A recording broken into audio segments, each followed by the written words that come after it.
مالک نہیں ہے، مقروض ہے۔ اچھا ایک بہن مقروض نے کو ہر جگہ ریلیکس دیا آپ لوگوں نے، مظلوم کو بھی مقروض کو ایک بھی۔ بہن نے یہ سوال پوچھا، میرے ہی نام لے کے کہا کہ 4 سے 25 سال کی نماز، 4 سال سے لے کر 25 سال تک کا ڈیوریشن ہے، اس کی نمازیں قضا تھیں اور میں نے ادا کر لی، مجھے یہ معلوم نہیں تھا کہ ایک بار جو ہے وہ پڑھا جائے،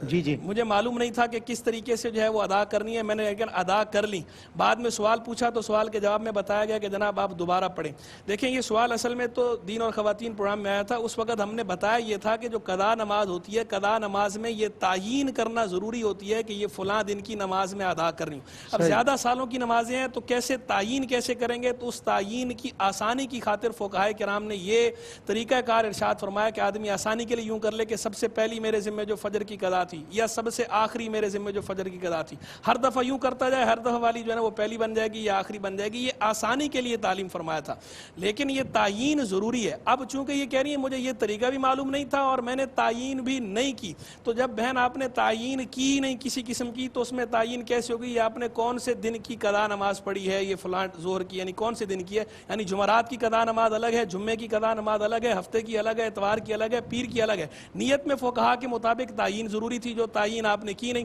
تو اسی لیے ہم نے کہا تھا کہ آپ اس نماز کو دوبارہ پڑھ لیں، تو اسے آپ جو ہے ان نمازوں کو دوبارہ ادا کر لیں، اللہ تبارک و تعالیٰ قبول فرمائے اور آپ کو توفیق دے۔ باقی انہوں نے جو ہے وہ مفتی اکمل صاحب کا نام لے کے پوچھا کہ جناب انہوں نے کہا کہ فرض کی جو آخری 2 رکعتیں ہیں، تیسری چوتھی، اس کے اندر اگر تلاوت نہ بھی